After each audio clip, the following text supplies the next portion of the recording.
Is the shit not playing? No, we got these like. I feel like I'm playing RuneScape. I'm waiting for the Joseph to come in. Yo. I can't hear the theme music. No, I Y'all can hear it. No, I can hear it. But no, we Okay, can y'all hear it. Then we Gucci. All right. Welcome to. Oh my god. Not even. Welcome to I'm Not Supposed to Be Here. Welcome, folks. Yes, welcome. And I can't hear shit. But I am one of your hosts, Trent L. Dixon. To my right, I have my Eclectic co-host. Sage, we have Christian up the mic. And to the right of me, I have Jules from the X. All right, and then we also have my man. I don't know what should I go by, Michael, I guess. Shut up, Mike. Yo. Damn. It's been a minute since we recorded one of these. It's been so long since we recorded. This feels like a new high. I'm just gonna be all giggly, all smiles this episode. We're interviewing the young sour Michael over here, a fine visual artist. He's like, I wasn't ready for all that. Visual No, Galaxy. that happened to me a couple times, a couple episodes. I was like, oh, it's a lot. Well, how you feeling? Like, I see all of y'all staring at me. I feel so like scared. I can talk to Jules. I mean, I can look at Jules and talk to you. Then we Never. do that. That's wild. And now he's not looking at me. He's just stressed up in his teeth through like this tiny straw right now. I ain't gonna lie to you. I never fold under pressure. Nigga just do a stare contest. Yeah, let's do it. The whole pot. So, how's everybody doing? I'm doing pretty well. I lose. Because Trent, no, because it was regular. It was just Trent was staring at you. Trent is committed. Is you? Yeah. I feel like I'm talking to Kratos. Much race to be. It's pretty good. Right now, it's the 24th of October that we're recording. Sorry to date the podcast, but it's nice. You know, it's fall season, no longer summertime. Yeah. So we had a couple summertime Hoodie season. episodes. Yeah, hoodie season. Shout out to A Boogie. Yeah, shout out A-Boogie BX. How you guys feeling? Man, I'm straight. It's been since we last met, I've been to Iceland. Yes. Motherfucking Iceland. Yes. Tell us about your trip. I've been seeing some of the photos. They look fire, beautiful. I edited it for you. Iceland was exactly what I needed it to be. You know, a lot of green, especially where the hotel I was staying. I was staying in close to the southern region of Iceland, so that was away from like the city and everything. So it was like damn near nothing there. The hotel itself was on a farm, so yeah, like you couldn't see. It was like almost pitch black at night, with the exception of like the silhouette of mountains and everything. But no, it was wonderful. The landscapes look so beautiful from what you showed me. And also you seem like so happy to take take pictures, and like just I was admiring your photography in different settings and everything, and just the one with the waterfall and the water and like all the people, that was a really fire one that I was looking at. That was like awesome. You had one with like reeds and everything in the wind. I was like, oh, he's a cinematographer right now. He's not here. Yeah, no. It was definitely fulfilling for the soul. Exactly what I need. It was the just the right amount of isolation to deal with some things that I've been going through. You know, so Yeah. How long were you there for? I was there for like 5-6 days. Yeah, That's nice. Yeah, no, it was. Yeah, I wish I could have stayed longer, but I definitely recommend it, especially if you want to do a solo trip. That's the perfect place because the crime rate is like 0.0%. See, that's a real nigga answer. He studied the crime rate. You got to. No, because either when I'm moving somewhere or like I'm visiting, like the first thing you got to look up is if they like black people or not. Like, That's another real answer. I'm in Japan thinking shit sweet. No, you're not gonna just Now pop up Yakuza someplace talking and to be me like, yo. Yeah, like you're not I'm gonna. here. Yeah, that's not a. Looking like Naughty Dog, fighting for my life. Like I'm Nathan Drake or some shit. Like I'm gonna find treasure. Oh my gosh, it's like mounting like the side of the train. That scene in the Uncharted 2, amazing. This amazing opening scene. I ain't gonna lie to you. You never played it? I Exposed. I be making references. I be like, yo, close enough. Like the second day of school, you He's like, I saw Tom Holland in the yo, trailer. nah, that's nasty. 'Cause I know that's not Uncharted. Yo, nah, they tried it though, bro. They tried it. Oh man. How you been feeling, like? Oh, snap again. Oh, I'm scared. I'm so scared. No, it's fine. No, Just relax. Yeah, you're We good. You're good. It's You're all good. family here. Like, yo, What was the we should question? laugh. How are you feeling? How you feeling? How you feeling on this Yeah. nice little October day? This is a nice day. It's a very cool outside. I was able to like go to this little meeting and everything, and I play everything by like day, so like I don't care about what happened yesterday. So today's been okay. That's like nice. that. You start I like every day that. fresh. Yeah, I try my best though, at least. Hey, That's fire. that's fire. Yeah. Yeah, that took us to the stupid real quick. We're like, wow, that's a new. That's a new. We're like, you can do that? Yo, We don't have to carry you trauma got a forward. master class for that or something? You selling courses? I live my day like daily as like fuck it, we ball kind of thing. Oh. So like every day you just be like, all right, the day that happened before it, fuck it. Like next day you just be like, all right, It's like a clean slate every yeah, day. try your best to. Yeah. And unless the problem keeps coming up, then you're like, all right, fuck it. So like you don't need to keep that energy in you anymore. I love reading books about mental like psychology and shit. So one of them is that like to get that mindset of like trying to push things away or like step back from your life like a few feet away, a few 100 feet if needed, and just see and be like, is it really important? Nah, keep it pushing. You know? Some a little bit of stoicism, a little bit of aloofness to not feel everything. Yeah. Yo, that nigga, I guess. I didn't know that. I thought, I ain't gonna lie to you, real talk. I thought I was really the first one to think of that, but I guess. The Jules, what's going on with you, man? How you feeling? How you Bro. been, brother? I ain't gonna lie to you, I had such a crazy day today. You want to share? You want to share something? You can share some Nah, details. y'all niggas are wicked, bro. the way y'all said that to us, yes. Yes. So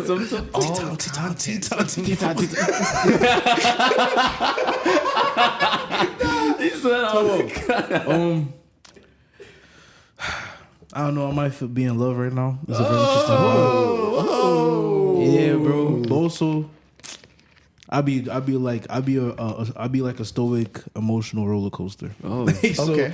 So I say this, but again, I pray, knock on wood, but we won't knock for the sake of the sound. But Yeah. tap tap. But yeah, I don't know. So roller coaster right now. You're at the. No, I'm not, bro. It's a blast. you're at the top. I'm like, All yo, you ever been so happy? You like, this shit's odd. yeah, you. It's like something's got to be. But this is what I'm wrong. saying. Yeah, Like, no, yo, no, no. I've Yeah. seen- That I've seen happened to me this the other movie. day. I'm not gonna lie. What happened? No, I was mad happy. I was like, wow, this is the craziest. I haven't been happy. I wrote it in a song. I was like, I haven't been this happy in so long. I forgot the feeling, and I was just like, I'm happy that I can admit that. I was like, wow, because you don't really know that you're like in the weeds of it, like going day by day until like you like see something that's not day by day. And I feel like that's the common thing in there. You're like, whoa, that's a whole different perspective.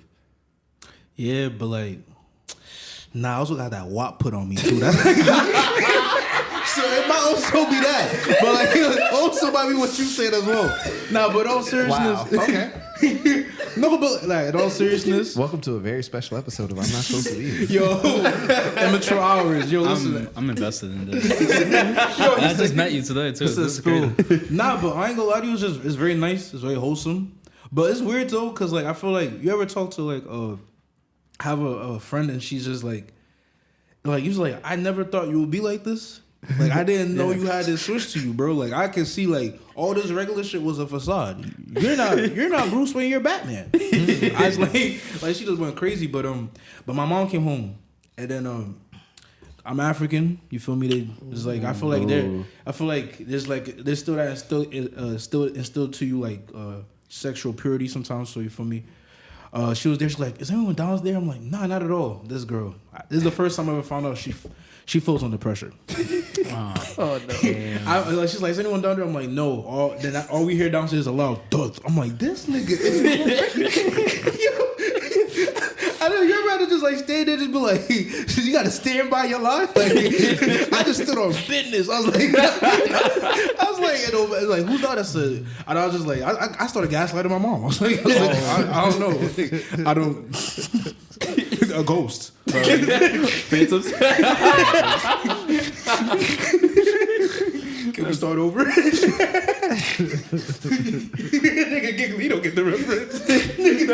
I said to the track list. I said, Yeah. Thank you. I take it Oh, back. I'm man. sorry. Nah, but then she tried to jump over our gate, the garage gate. Yeah. Sounds like you had a whole adventure. Bro, but I ain't gonna lie to you, but this is the type of beast I'm dealing with. You know? She just hopping gates. That's a real one, you know. No, that is a real one, but like I was just like, my thing is like, it's interesting finding out things about your partner in odd hours. Like now I know like I can't put no pressure on you. You finna fold. Like you finna fold so quickly. Oh man. Have you ever had any weird experiences like that? Not like hiding from parents per se, but like, just being caught off guard. Like, yeah, I've been like caught off guard. Nothing like that comes to mind. Probably like later, I'll think of something. What about you? Oh yeah, 100%. I'm looking at this. I'm like, dang, the worst. I'm trying to think of the worst. Nah, I have one worse. I have one that's definitively like Jesus Christ. Let me hear yours because mine could be really bad. Nah, you gotta go. You gotta go first. All right, I got two. Okay. All right, So I'll do it with my girl. She will never hear this podcast. So Yo, that is real. The host thing is like, but what if she does? she won't. Go for reacts. No. She won't remember the name. I promise. She's gonna ask about it. I'll just tell her whole fake name. Samantha. So, like yourself, she folds under pressure. She cannot handle no stress. She claims that she could, but in reality, she trash. So, which is the worst time?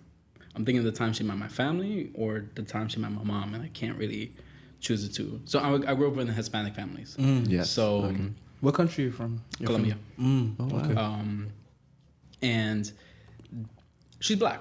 She's the oddball out of our entire family. Yeah. I'm the one who brought black person in our family, and it's not saying that they looked at her strange. It was just like looked at me like, what the fuck? Nah, No, it's a cultural difference because even like my family is like Puerto Rican and Dominican, but when you look at my family, it's like mixed. You see people from all different skin tones and shades and everything. Mm-hmm. But it is like a different thing. Like I remember my uncle, he has my aunt who's Filipino, and at the time it was just like, oh wow, that's someone.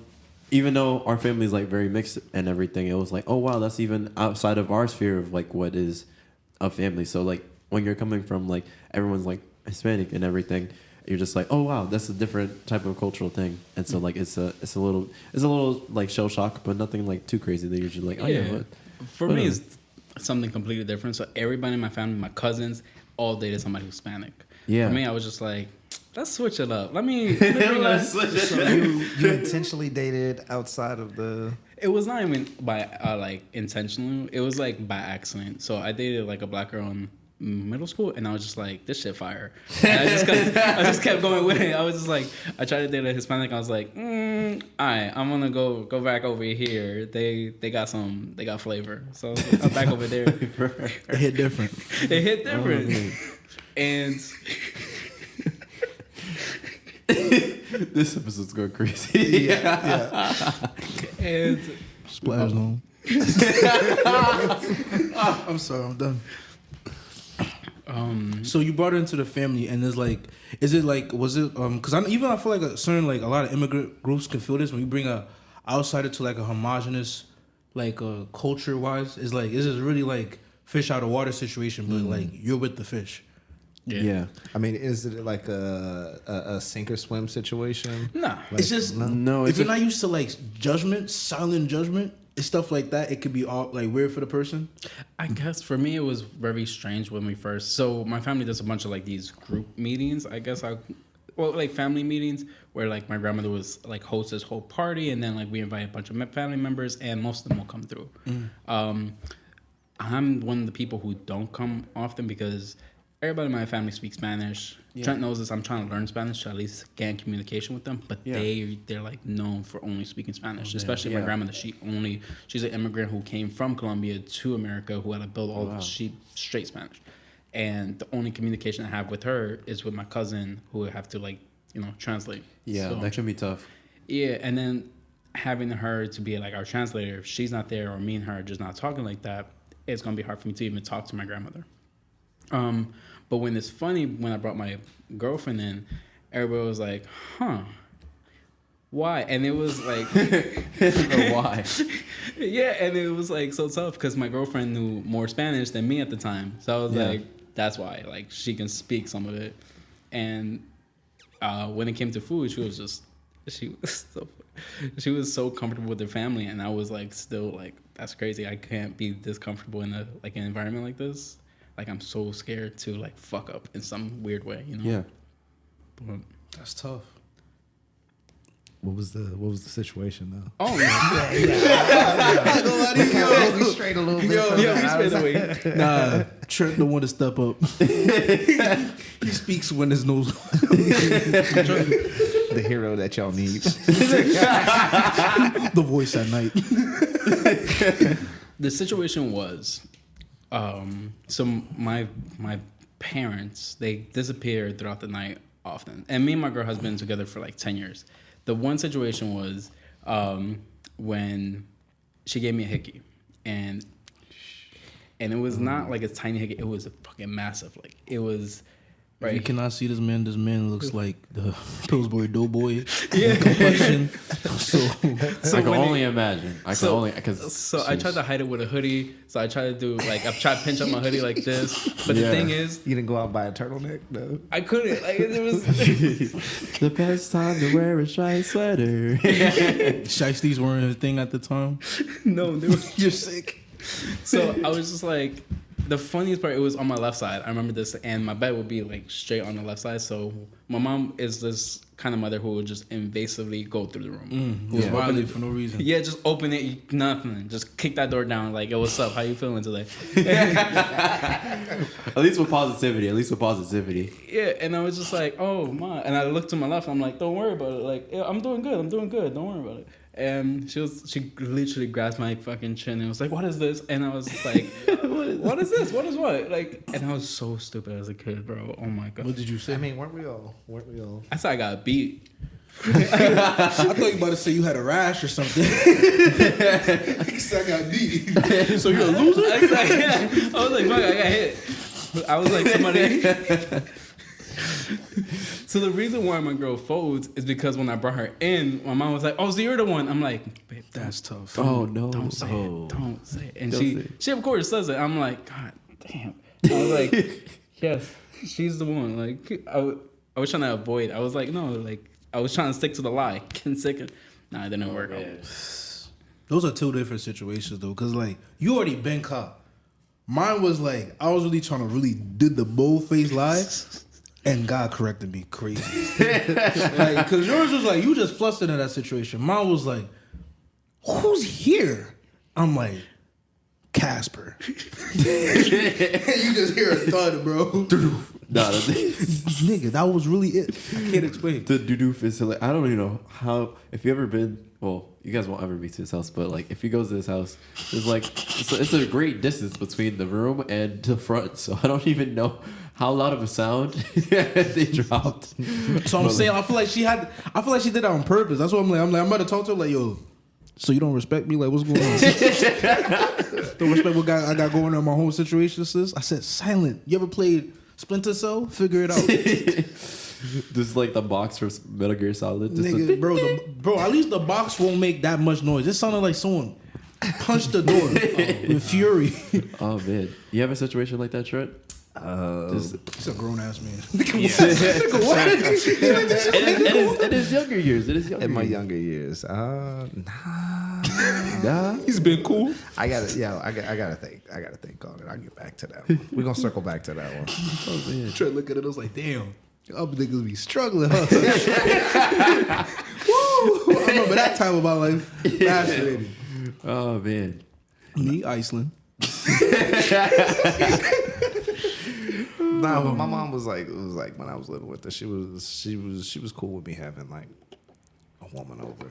That's fire. A girl over. That must See be how you nice. talking? It wasn't like I think I built up like enough trust with my mom to know that I wasn't, Gotta write that down. I mean, Gotta write that. but it was like there was like a stark contrast between like my brother and I. Like my brother How's your brother like? my brother is Older or younger? he's older. He's Okay. older. Yeah. He Oh, was- see that? yeah. You one of them. You take the older sibling carves the way, and you just, I'm here now. Yeah, no. Like I have 4 older siblings. Oh, Yeah, wow. yeah. Your mom was Like, just I got tired. 3 sisters. She's but like, I guess. Nah, my family situation is a little more unique than that. So my sisters and my brother and I, we have separate mothers. So my brother and I, we come from the same mother physically, and then my sisters come from a different mother physically. But we're all like one Under big the same family. home. Like their mom is my mom, and vice versa. So there's no Understandable. real separation. I don't call them like half sisters or no shit like that. But yeah. I am the youngest, so yeah, I had them as an example. But What not to do? I mean, but I never So really right there, and that's it. no, but I never really got into a lot of trouble anyway. So Oh, wow. you know, Okay. yeah. You're a wholesome guy. For real. Couldn't Some- Oh, sometimes. I like that. Nah, really, He I said, mean- hold on. I get a little bit of trouble. No, like I've had my fair share of shit, but it's never like most of the time I'm What's like an instance, at least recently, because I have not been privy to these stories. I just see Trent as like the most wholesome person. I'm like, oh. Same. Like, recent stories of me getting in trouble. No trouble in I don't Iceland. have any. Nah, I wasn't looking for trouble. Boost of the Carberry. I was looking for peace in Iceland. I wasn't looking for trouble. Nah, I ain't gonna lie to you. You don't want to be a troublesome black man in Europe. That's not the vibe. Yeah. That's not the vibe. You wildin'. Yeah. I mean, I don't know. Some of No the, comment. I don't know what I didn't research what the research? prison was like. They locked ASAP Rocky for a Iceland. month. I was like, no comment for your brother. I'm sorry. No, you good. Gotta read the room. No. Oh man. No, it's so interesting, this blackness around the world. Like, even when we touched on it before, but whether it's like you introduce family from like other places to like someone who's of a darker skin tone, or like how like even the islands and everything is kind of like a mosh of like different cultures and different people from darker to lighter skin tones, to like going out to Europe and everything and facing like different types of like experiences just because of like your color of skin is weird. It's weird, but also like fun to like understand the nuances and what it means to like have the black experience in different places, and like in other places it's not even the black experience. Like the black experience, someone said, is mostly based in United States, because we had, based on color, most people in other places like they're more closer to like homogenous society. So it'll be just like, oh, what tribe are you from? Where city are you from? What place are you from? With a mix of like, let's say in the A$AP Rocky situation, like he came over, had an instance of that. So it was like the black experience overseas. So it was a little bit, so it's like a little nuance, but it's just interesting to see. It depends, though. I feel like a bigger thing with difference, especially traveling, is definitely a classism. Because if you come in as a wealthy tourist, or just even just a regular citizen or above average citizen with a certain amount that you can bring to the country or to their society, you get treated hella differently.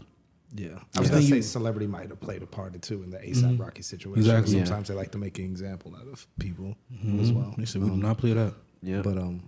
But but what's interesting about that in Iceland is, and the homie did like a trip to Europe like a month or two before me. He kind of said the same thing, and then I felt it in Iceland. Like it wasn't, it didn't have the sort of same racial component. So here in America, as a black person or a person of color in general, but especially black, a lot of your interactions, you have to question the way something was said or meant, or, is this because of A, B, or C? Is race involved? Like, you're constantly, I feel like it's a constant tension, constant looking over your shoulder. And I didn't feel any of that in Iceland. Like it was only people that kind of looked at me funny was like these people that were in the same hotel as me, and they weren't from Iceland because they were staying in the hotel. This guy, he kind of looked at me funny, like, oh my God, a black guy. And then his girlfriend walked by, she was all goofy and giggly. But I mean, other than that, like, it was, it was like, time to wake up. I apologize. That was the girl was in the monologue when she seen you. What's up? She just so warm. But no, like it was definitely a really stress-free experience. I don't know. I feel like I have a. To be honest, personally speaking, I'm African. I grew up in a private black school when I came here in America. For like it was to the point where I saw like a somewhat I think mixed or maybe light skinned student. I looked at that nigga weird. I said, "Yo, what are you? What are you?" And even when I went overseas back home, there was a lot of. I've touched like a homogenous nations and that sense of homogeneity, but just being everyone is black, but the difference, at least for me, was like I'm American, or when I'm here, it was like I'm African. So I guess I don't really walk around too much with that fear of like, why someone's questioning me. And I never tied immediately to race. I'm just like, oh, especially in New York, I'm just like, oh, it's just I don't trust. You're just wary of other people around you. There's been times I had moments where I was like, oh, this is really a racial thing, but then I just chalk it up to ignorance because I feel like. Even especially like a nation here, I feel like there's a lot of focus on race when it distracts from bigger divides like wealth disparity. Because even then, you got to keep in mind, especially like if I play make believe, especially today, so with some young men, they always want to make you tie back to like blaming it to situations to your race, whether you're black or white. And even on the white side, imagine the world is telling you that you're supposed to be wealthy, then you're actually broke. Like majority of the people in the country, not broke, but you're not it's month by month for your living situation, and on top of that, people are blaming you for it, and then for us, we feel like most white people always look at us like you see it on their face. Yeah, it makes it hard for you to like connect with them on a like we're both struggling, but we're just reacting to information that we're fed around us. I don't know if I went on a crazy tangent right there though. No. That's an interesting perspective. I refer to like I read a book called Caste by Isabel Wilkerson, and she talks about a lot of that aspect in the sense that her argument for like the racial structure and the racial component of like America and everything is more so of a caste system in the sense that it's the blending and fusion of classism, racism, and like other types of isms that like tie together that could kind of tell the difference between a person. So in India, when the caste system, it was like religious background and everything kind of led to the racial hierarchy of that, and it led to like different types of forms of violence and everything based on the different types of the different classes. That shit was a fire alley. it was right on point. That was on point. I was fine till Trim. Yeah. That boy spitting. Yeah. But yeah, so she essentially talks about the white southerner who was not a plantation owner per se, but also helped in like the propagation of enslaved people in America. And she talks about how in modern times it's often found that they carry a lot of the burden of like the past woes while also being just in a similar impoverished situation. However, that was used in the past to like let's say for instance voting rights. Like whenever something is made in such a way that it disproportionately affects a population, it just catches everybody. It doesn't matter what race or color or anything. So like if you deprive a certain area just based off like race, let's say redlining, there's other people that are of other races that live there as well, and so they're gonna get caught up in the thing regardless of color lines. So like let's say in the situation where someone is less fortunate or less wealthy, and then they also feel like, hey, you're supposed to check your privilege and everything, but they're like, what privilege? But they're also stricken by the same thing as a byproduct of race without even knowing it as well, which could be a contributing factor. But yeah, I don't want to go too deep. I want to save that for a later episode, honestly. Facts. The greatest Americans have yet to be born. They're waiting for the past to die. Facts. But that's not what today's episode is about. We're here to interview Michael Bahar. Yeah. 30 minutes later, y'all. That's it. Yo. No. We're here to talk about art, though. So tell us all. I was back on Michael. Tell us, Michael. This is a crazy What is transition. this like? So no. Yeah. I'm joking. I'm being So, way too serious. I'm sorry. I will jump onto this talking about art. No. Yeah. So Bring it in. So this is a weird transition, but I used to do 2 photo projects, project series that based around Black women and Black men. They were called BLAQ and BLAK, which, you know, when you say it's Black and Black, but the Q was for women, which stands for beautiful, loving, admirable queens. And the king one I couldn't do just because, strangely enough, you know, I mean, I guess it's kind of weird if I just came up to a random Black guy and I was like, yo, you want to take some photos? Like, I think that's going to be weird. Just coming out of context. Be like, hey, you want to take some photos? If I never met you ever. But strangely enough, like, I would approach Black women and I would just say the same thing. Like, do you want to take some photos? I think you'd be a great inspiration, yada, yada, yada. They would be more willing to, like, do these photos. And let me break it down. The photos themselves was meant to encourage Black women to be more photogenic. So this came off my girlfriend, my wife, and she never really loved taking photos. She's very dark skinned. Well, now she's not but when we first met, she was really dark skinned. Like, if you took a photo of both of us in the same time, she'll look like a shadow, I'll look like the light. Like, it was that, like, clear day. And so she never really liked taking photos, and I was like, this is stupid. Like, I like taking photos of you, I like taking photos with you. So that's where that whole series came in. So when I done the series, I would basically interview the model and say, hey, I have a few questions for you. Like, why do you not like taking photos? Because that would be the first one. Like, do you like taking photos? No? Cool, now you're a candidate. If you like taking photos, that's cool, but this is not what the series is for. The series is meant to encourage you to take more photos, to be more self-confident in yourself. Mm-hmm. And a lot of the times they had, like, relating problems. So, like, one of them was, just like I said with my wife, they just didn't like how their skin came out. Hello. My fault. We had a little interruption. Another one might have been, like, the way their hair was done, or it was mainly that first one, or outfits in general. Yeah. No, you're good. You're good. Just Jules' face. I'm sorry. He was like, What did I do? He was like, I didn't say no word. we have Jazz in the studio. You snitching. What up? Yes, but My bad. I'm sorry.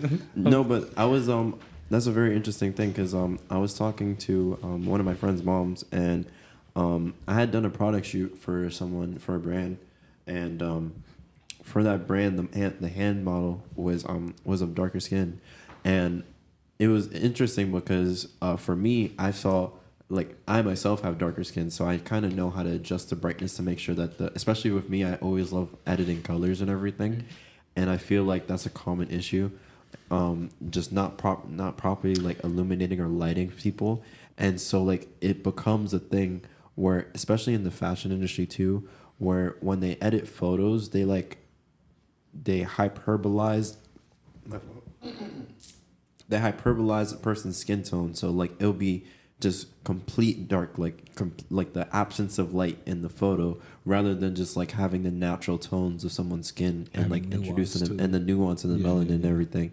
Because it's not like the front and the front and the back of a person's hand is, like, completely dark. It's like maybe it's a little bit brown, but maybe it's, like, has a little bit of line and everything. It has a gradient to it. Yeah. And I find that when someone tries to take a picture of someone, they sometimes forget, or they're not used to it. Like, let's say you're in a population where most of the people are fairer skinned, so whenever you go to fairer skin, you just know, oh yeah, these are the type of lighting things, and light bounces this way and it kind of reflects, so I don't have to light as much. So when you go to a different thing, and someone's of darker skin and you have to light them, and you have to, oh my gosh, I'm so sorry. I ain't gonna lie to you, that was the most disgusting thing I've ever seen in my life. Yo, you were so captivating. Then I saw like a loogie run from your nose like it was a free slave. It ran south, bro. I imagine seeing a bloody nose, but it wasn't blood, but pure mucus. You feel like you got exoplasm in your nose, bro. All right. so sorry, guys. I'm sick, man. They had hang time, gang. Like, this shit was fat. It's not a regular COVID situation. It's like I'm so sorry. They're got limited edition COVID, bro. I'm so sorry. You guys are, oh man, you guys all saw that. It's okay, breathe, brother, breathe. Oh yeah, my you God. good. We all been there. Oh Nah, man, not me premise personally. of the story. I'm sorry, listeners. Oh man, that's gonna limit infamy. You're good. Don't worry. There's no video. Right? No video. There's no video, thank goodness. But yeah, it's just interesting to see that it's more so of a.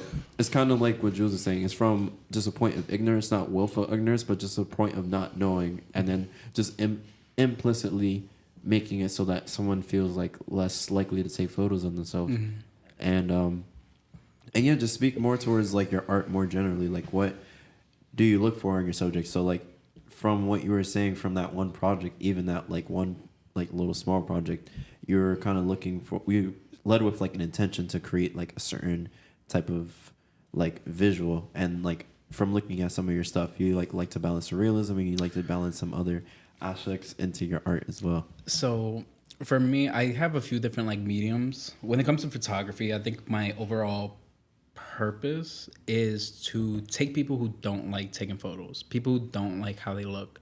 What I wanted to say before though, when we were talking about that, was that you remind me of this point that somebody brought up back in some, I don't remember exactly where I was reading it from.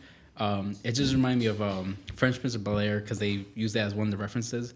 Remember Aunt Viv? Yes. The first or second? The first one. So they used them as a reference. Even though that was not the reason why she left, they used her as like, you see how Aunt Viv is like lighted versus like Uncle Phil? You see how his skin tones are, and then versus her skin tones when they're in the same room? Mm-hmm. That stuff really like gets me tight, because I'm like, even though she's dark skinned, she's gorgeous. Like, she's fucking gorgeous.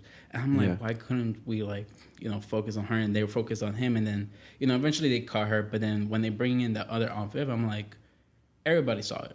And I'm like, why couldn't we just stick with darkest tones? Because that's exactly what we're used to. It's also a mix of colorism as well. But you know what's interesting? My fault is that like, you speak of Bel-Air.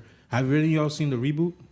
The reboot addressed that problem. Like, if you look at just the visual production of it, the way they light it, it makes it seem more dynamic, larger than life, polished. It gives like the 2020 version of what. Wow, like I moved to Bel-Air. But I feel like time, at least in terms of media, and in terms of people kind of speaking up against that, because a lot of times, like even in like some of the Marvel movies, they have like black hairstylists and everything kind of working with Afro-textured hairs and everything, kind of introducing them to the space to kind of help alleviate some of the past woes. Like before, it used to be like just culturally, people used to just get their hair straightened to emulate, like even in The Bluest Eye by Toni Morrison and everything, like they were talking about like some of the beauty standards. So a lot of beauty standards come from media, and so like just people being introduced to the space to kind of show like the authenticity of a culture, in terms of like, if I'm filming in New York,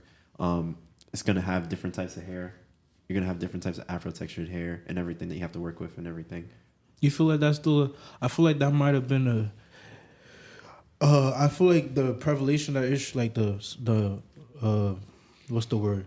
The amount of times you saw that issue was a lot during the 80s and 90s, but now I feel like it went crazy. Like I feel like there was a little small wave where they try to force diversity, and it didn't feel authentic. I feel like what we're seeing now is like a real rise of authentic diversity. Like, yeah, I feel like that's in part because a lot of people are doing stuff independently, and I credit that to the internet. The internet kind of democratizes media in general, so beauty standards, and there's not really we touched upon this in like a different episode, but there's not really a monoculture. It's more so that everyone kind of has like their own kind of silos and pockets, which is its own problem in itself. But in a sense, it allows you to kind of see yourself in different forms of media, which is good, but it has its cons as well. But would you prefer that to would you not prefer that compared to before, where there was maybe a chance of a bigger monoculture bills? There were literally people who helped curate and gatekeep what you saw in that big of a large sense. Now it might be difficult to have a big monoculture, but it reflects, for the most part, more a wider range and spectrum of opinion and taste, and just in culture. I feel like it's a mix. I feel that in theory, yes, but just because not so much that the culture itself is like too diverse, it's more so that the avenues where that culture is kind of like where basically the intellectual property lies is still in a few hands. So it kind of nullifies a lot of the things. So let's say like one of the tenets of like critical race theory and everything, it would be like interest convergence, meaning that like a team in the 70s didn't really become integrated because they wanted to be integrated. It's more so that they became integrated because, let's say, one team decided to have a person that was black on the team. They would also play very well because they were eligible, just as eligible, if not more eligible, than the people that were already on the team, that they won the championship. So now everybody's kind of integrating because they're like, I need to get the talent as well. Mm-hmm. So the interest is not the intention. You see how in your case, you came with the intention of why do you feel uncomfortable in these situations? Why do you feel uncomfortable? And so that was more so of a conscious effort to rectify a past wrong. It's more so for them, they just saw that both of their interests aligned, so they just diversified just because it was just something that led to better results. And so a lot of the times in current things, it may be just interest convergence. Like Netflix will make a show that's in all types of different languages just because it opens them up to different markets, not because they want diverse shows. So it's that type of situation. That's why I'm like, it's good that we don't have monoculture, but it has its cons because the avenues in which we can get to that place are not the most purest. Yeah, everything has its drawbacks. Excuse me. Oh my God, what happened to my voice? So in that type of environment, how do you feel like your art kind of stands out? I personally do not care for having my art stand out. I think I'm at a point in my life where it's not about being the next Banksy or being the next, any big artist. I'm blanking on the other artists that I love. Yeah. But it's just, but I think at this point in my life, like you said, there's so many artists.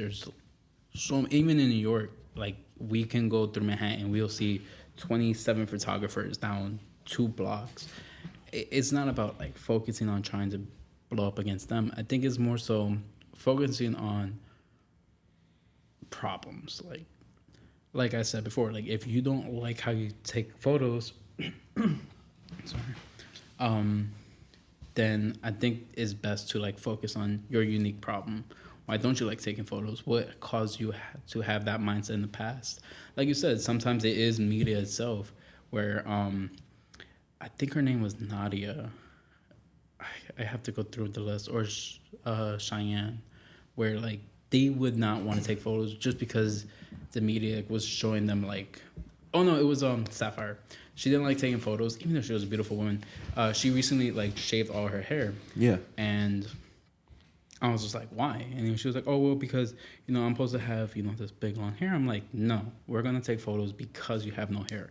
That sounds so fucked up. But yes, we're going to take photos because you have no hair. You did it on purpose. And like later, like even that same night, which was amazing, she like took the photos, put them online. And she was like, you know what? Actually, I shaved my head because I didn't want to be constructed to this idea of like me as a woman meant to have like hair or like having curly hair or any in that sense.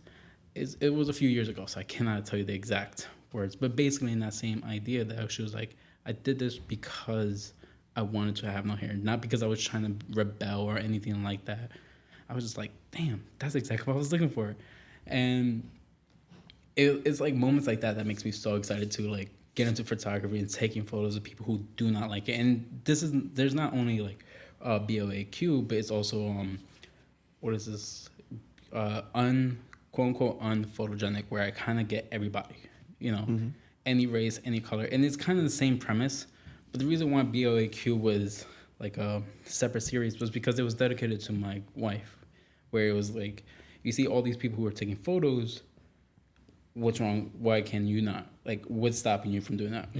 So eventually she does, and eventually we get over that whole block. And it was kind of the same idea where she saw her older photos, and she was like, this is why, because I was so dark in there, but now I'm not as in here. I'm like, they're the same freaking skin tone, same person, but like you are putting the premise of like, that's a bad thing. Like, no, it's not. Like, in your eyes, if it's bad, you can blame the photographer. That's what I always tell somebody. If you don't like the photo, blame the photographer. Don't blame yourself. The photographer messed up in some sense. But yeah.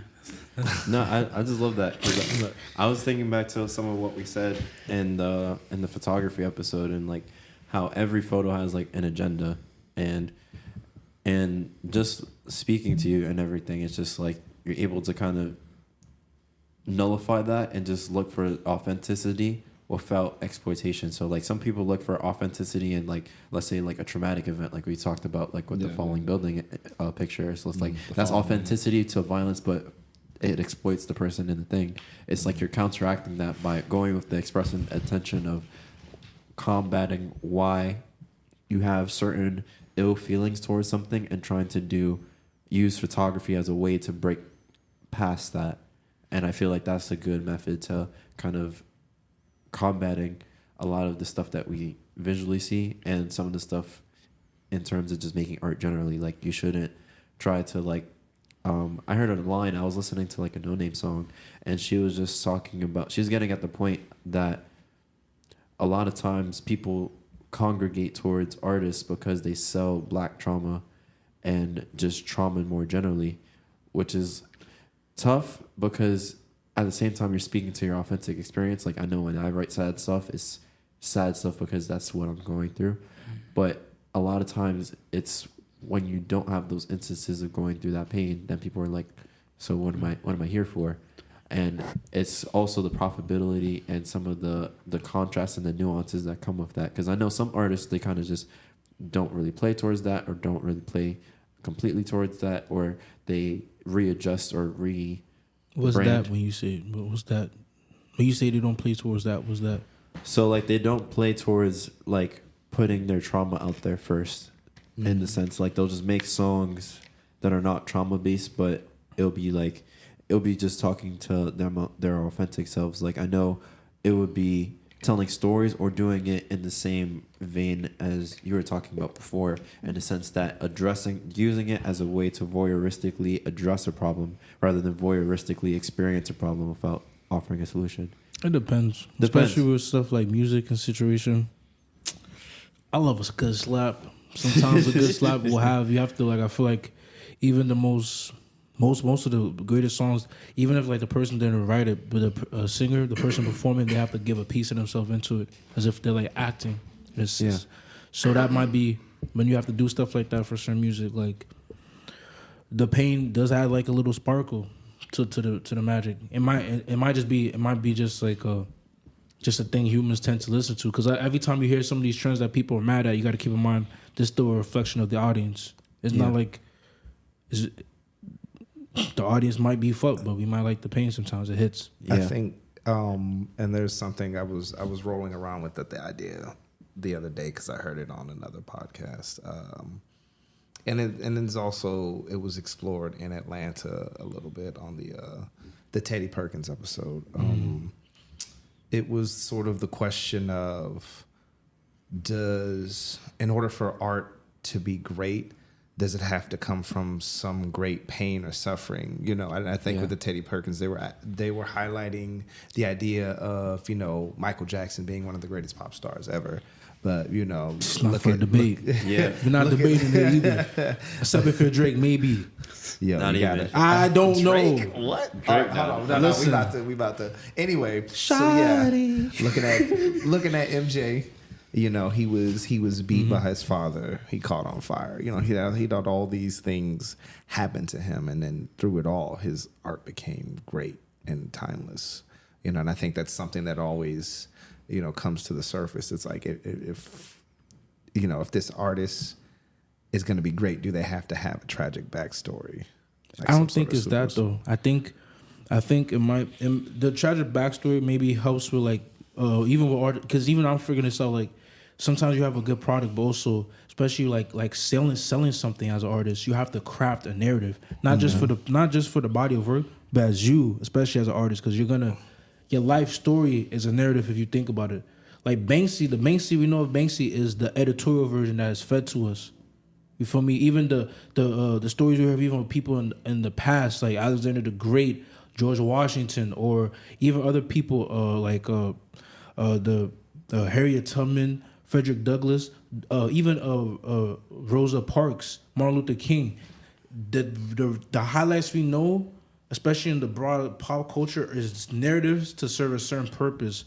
Whether Martin Luther King, Rosa Parks, that's to spread the purpose of sharing the idea of civil rights at the time, Yeah. or with Frederick Douglass, emancipation, or even with George Washington, the establishing a national identity and something for most Americans to be proud of, and even Thomas Jefferson, but we don't know the true state is similar to that with music.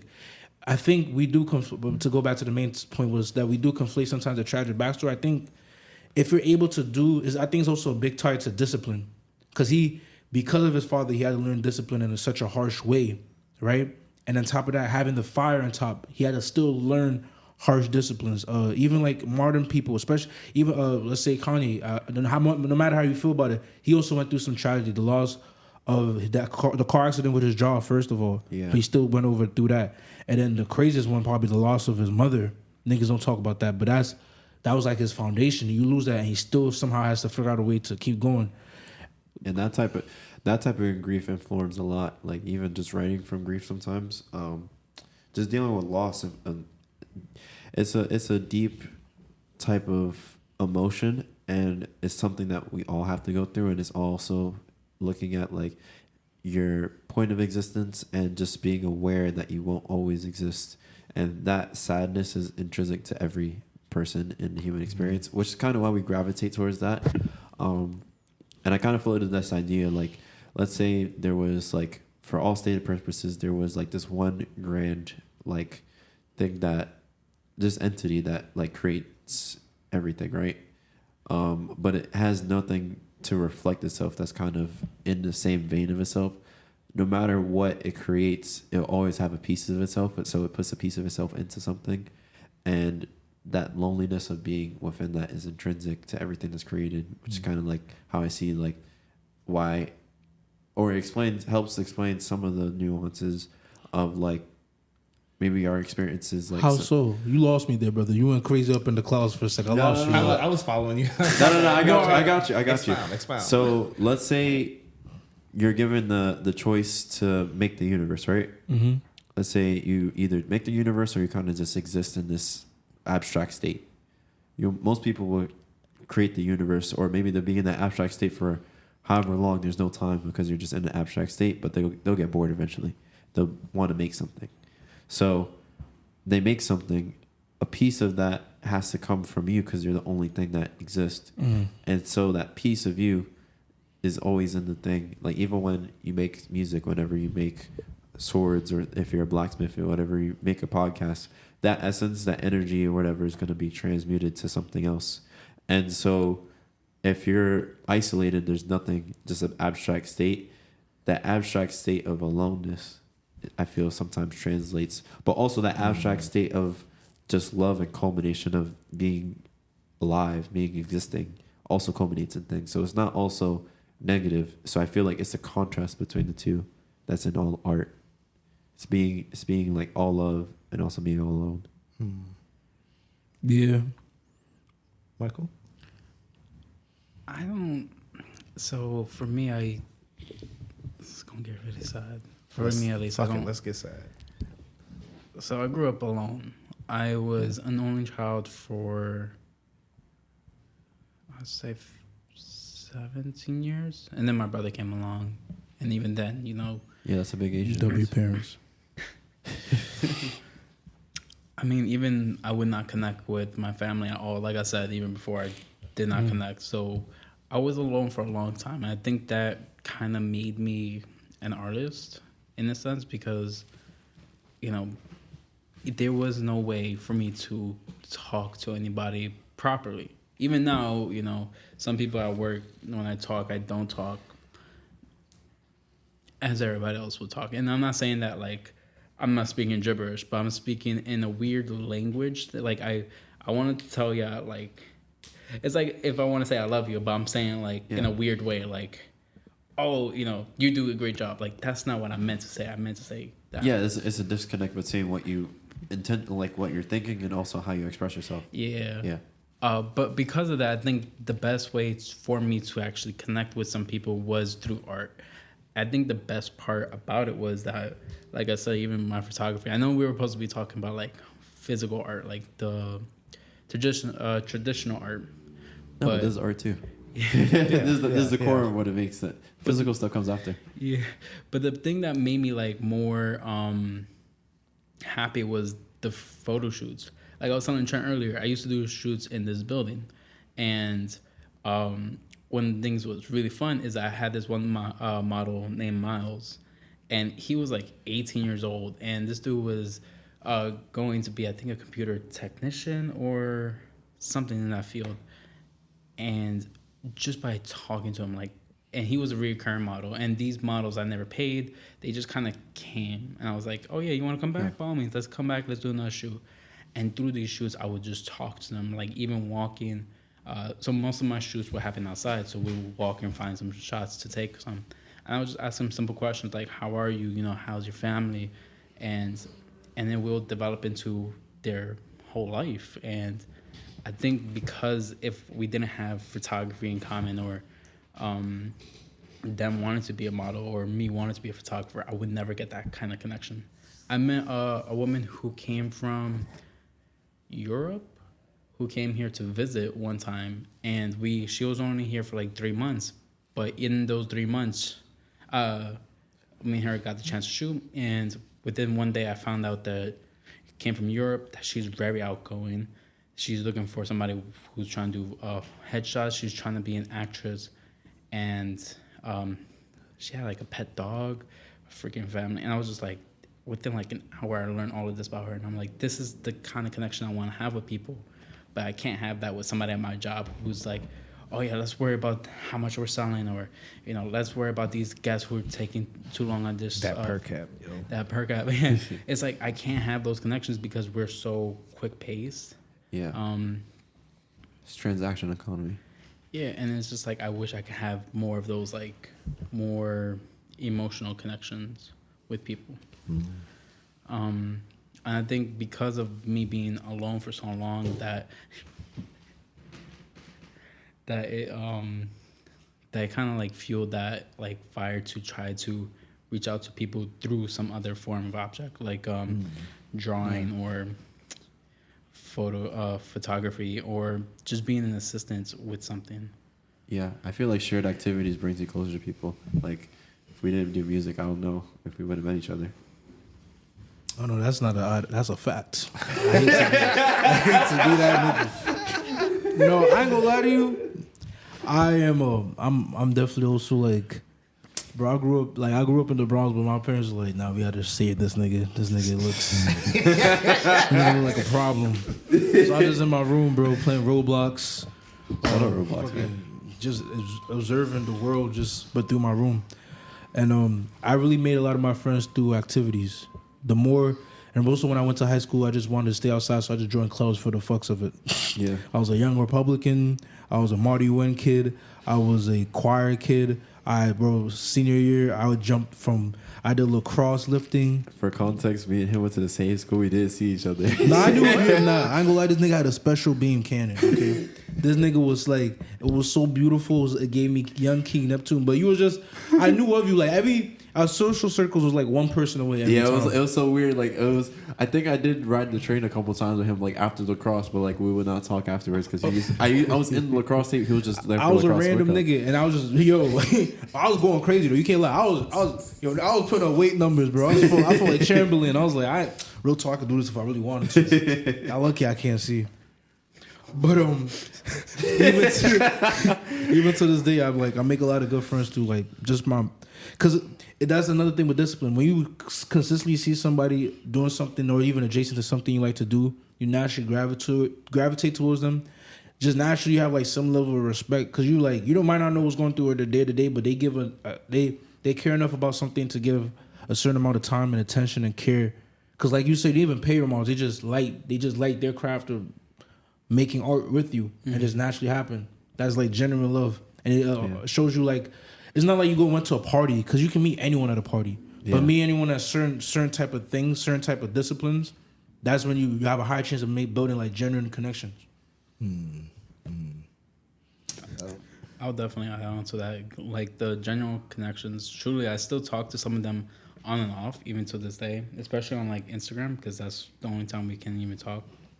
And we'll still talk about like trying to meet up and do another shoot. Heck, even when the people like my ex, we actually did a shoot recently because she wanted to do more photography with me. And I was just like, oh, how's your pops? How's your mom's? Like, just learning through that. We don't text anymore, but because of that one scenario, we were able to like talk about like everything that was happening. Yeah. Jules got some heavy feet. Yo.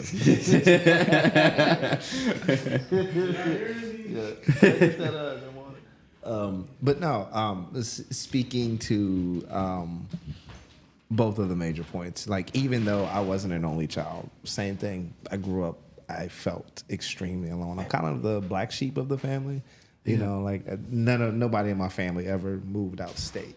You know, oh, thank you, sir. I think I might be the only one, other than my father, to date someone outside of my race. I feel so fucking fancy right now. I wish we did this on video. Yeah, and I spent a lot of time in my room. Like my brother was the popular one. He played damn near all the sports: basketball, football, baseball, and he was fucking good at everything. And he was the one everyone knew in school. Meanwhile, me, I'm the artist. I sat in the back of the class. I stayed to myself. I didn't go to parties on weekends and shit like that. And so, you know, I gravitated towards art because all these things and these feelings I had inside of me, I had to get out. And I think in some weird way, I thought it would connect me to the world more. And in some ways it did, and in some ways it didn't. But to go back to the tragic figure thing, the point I always come to is it's not necessarily the tragic backstory I think that people gravitate towards. I mean, it is in a sense, but I think overall what it is honesty. Like it's all honest. We can all identify with having to lose, because when you live, it's kind of a fact of life. You're gonna lose something, you know. So that's something that speaks to us, but, you know. But I think stories of victory and gain also gravitate towards people, because, you know, we experience that with the people in our lives, you know. I mean, not so much as the loss, because the loss is definitely guaranteed, more guaranteed than the victories. But overall, I think it's you know, in whatever art it is, it's honesty. If it's honest, then I think it's going to attract some sort of audience. I find it, well, two things. One, I didn't know that about like your brother, because I thought it was the only one. So like I said, I'm the oldest. I always gravitated towards people who were very popular. In middle school, it was like my friend, this dude named Carlos. He was very popular. He had like all the jokes, had all the girls, yada yada. And I'm the one in the back who's just like, go, go, go, you know? Like, I support him. And even now, like, Gad, like, he's the other dude. And he's the one who's more popular. Like, if you put me and him in the same room, you'd be like, oh, yeah, they're not friends, but we're, like, really close best friends. And it's so strange that I keep gravitating towards people who are very popular. It's just because I think it's just that aspect of what I'm not, you know? You know, when somebody is really in the opposite realm, you're like, let me gravitate towards them. Even my wife, now I'm thinking about it, she talks to more people than me. And, like, you put me and her in the same room, she's the other half. She's super nice. Like you guys don't see me on the street, but when I walk, I have this thing called a wrestling bitch face. Oh. I just found this out. You just grooming. You mean mugging niggas on the regular. I don't know. I think, and she told me like, yeah, you do. I'm like, how? Like, I think it's just when I'm thinking, I just have like this face, and I'm just like, this is just how I look. Yeah. But when you look at her, she has like this face that like lights up the room. And I'm like, we shouldn't be together, but we are, and I think that's really nice because at least when we approach somebody, if something happens, I can tell them off. But in reality, you would tell them off. 'Cause again, social. She'll say something like, yeah. No, that's me. I'm in the back. I'm like, yeah, say that. I'm over here like, I don't want to talk to them. They're scary. That's interesting. Nah, it's funny that you say that. I kind of have the same dynamic with my best friend. Like in high school, he was the popular one. Like everybody knew him. Yeah. He's a singer and all that, and everybody knew me as the guy with the funny afro that hung out with him. I cannot imagine you with an afro. Don't make me pull How out. big feel was like- the afro we're Wait, talking you had an about? afro? Yes. I feel like it's gonna be like Samuel Jackson You have with the a great afro. skull, though. I ain't gonna lie to you, for a bald, you have a great skull. The great. Cause bro, you ever seen an oblong head? He said, An oblong blonde bald head? he said oblate spheroid for all my earth science people. He said, Are you into man. phrenology at all? No, Yeah. maybe. Okay. oh man. What's But my yeah. favorite? this is an amazing episode. I just wanted wait, let me see. Oh no! Hold on. Yo, Wait a my second. God. Nah. Whoa, that's fire! Yo, I couldn't- Oh, I'm so sorry for the listeners. I definitely screamed at the mic. That's fire. I love the No, afro. that's cool. We'll drop the photo and the link. All right. No, okay. It's from you. Yeah. But Oh no! That's funny. That's awesome though. yeah. So what Oh happened? yeah. So what happened is crazy. I was in a car accident that burned all my hair. Oh off. no. No, I'm just playing. I am a victim. How dare you question me? I like that tactic. I'm gonna steal that. Victim of baldness. I am 14 years. Yo, man, take it off. Just represent for the people with big foreheads. We out here. We outside. All right. Yeah. This is crazy. This is This crazy. is more vulnerable than music. I'm letting you know. Right Oh Are man. you ready? Let me see. I need a drum roll. we can't Hold see on, I that. think we got a drum roll on this, man. We have a drum roll? Do we have a drum Oh, roll? this is We got a fire. tambourine. We got a rim shot. Nah, we don't have a drum I gotta roll. get you memes. I gotta get you memes so you can put on that thing.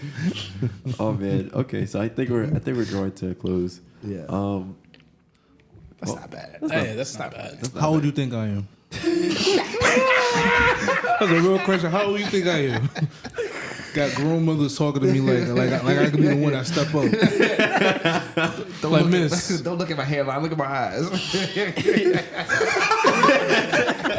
I got that Vegeta coming in, giving him Prince of all Saiyans. Yeah, we heard that before. Keep going. Oh my god. Yo. Looking like AI on the Timberwolves. This episode was crazy. This episode was all over the place, but I loved every minute of it. Yeah. So yeah, we're coming to a close. Final thoughts on anything on life. On Thank the- yous, yeah, shout thank outs. you, shout outs. Anything I'm not supposed to be here related. I think I got nothing for now. But I mean, I love this podcast. I love the concepts you guys came up with, especially in this episode. And it kept coming back to like, you know, struggle, and then came right back to art. And then like we talked about Iceland, and then we came right back to art. Talked about foreheads, and we came right back to art. That's kind of how it goes. We kind of just like bounce until we, Yeah. until we come back. The theme is art. Yeah, it's a boomerang. Oh my god.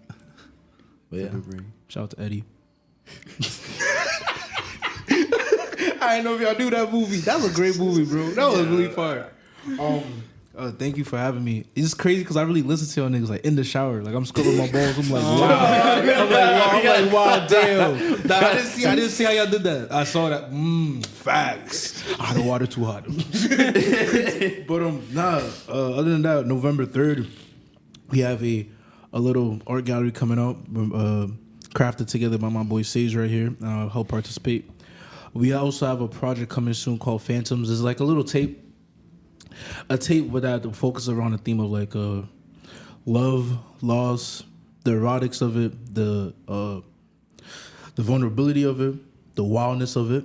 And it's interesting. It's like imagine if a Drake fan and a Kendrick fan, a Denzel Curry fan came together and then ended up with psychedelic stuff. It's very weird. I don't know how we did this, bro. I'm not gonna lie. Yeah, I can't wait.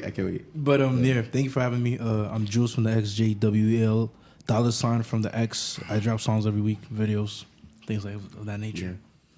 Special shout out to the artist behind me. We got Jazz in the building. Just chilling in the corner. We love you, Jazz. Yeah. Shout out to Jen. Yeah. You know, she suffered through us Yeah. being on the outskirts of this podcast. Right? Shout out to everyone that just made my mood great. And just being able to work on art. It's been really fun. I've been doing a demo every day. So it's been really nice doing that. And shout out to all that. Yo, Is your turn? I was watching Jules eat his ice cream like a lizard. I don't know what was going on. Over there. I have to think about the listeners. They wouldn't have known if you didn't snitch. I had to, though. This is a very chaotic episode. I already know what the I title was is. encapsulated by that too. Until you broke it. I was just like, wow. But he did not break eye contact with Sage. Because I am a This good is how the guest. studio sessions go. Word. Thank yous and shout outs to Michael VG for showing up. Yes. And Thank you for- so much. for designing our logo. Folks, if you need a logo design, come to this man. What's your Instagram? Say it again. We're gonna pull it up. Yeah. We're gonna pull it up. I really enjoyed it. It was so beautiful a process, and I remember I walked up to you in the photo walk, and they were like, "He's the one that did the logo." I was just so happy. I was like, "That made my day." You caught me off guard that day. Too, Yeah, I felt so bad because I came like if you catch me like at 100% energy, I'm like, "Oh my god!" Like I go up kind of like Jules looked at me and shook his head, but yeah, like I go kind of wild. So he was not ready for that. And I'm over here like he doesn't even know me. Like I'm just at a photo walk. He's taking photos of people, and I'm just like, "Oh my gosh, you made our logo!" It was just that I was on the floor, like literally, and then you just came up next to him. I'm like, "Oh, who's this guy? Oh, hi." I was just like on the floor, still taking photos. Yeah, he's like on the floor posing, like he's not even standing up, and I'm just like, "Oh my gosh, thank you." It looks so beautiful, and he's like, "What?" You know what you remind me of? Right. We have full energy. You ever watch that Brad Pitt zombie movie, World War Z? Yeah. Oh my god! A great book, by the way. It's a I've wonderful heard. book. The book is like 10 times better than the movie. But the movie is solid too. The movie's Yeah, solid. you watching that? Yo, so Michael Van Gordon Art is the IG. Do you prefer? I know you have a second one. How do you Yeah. spell Van Gordon? VANGORDEN. The second one is Visual Galaxy. Oh dang, cut that. Visual Galaxy.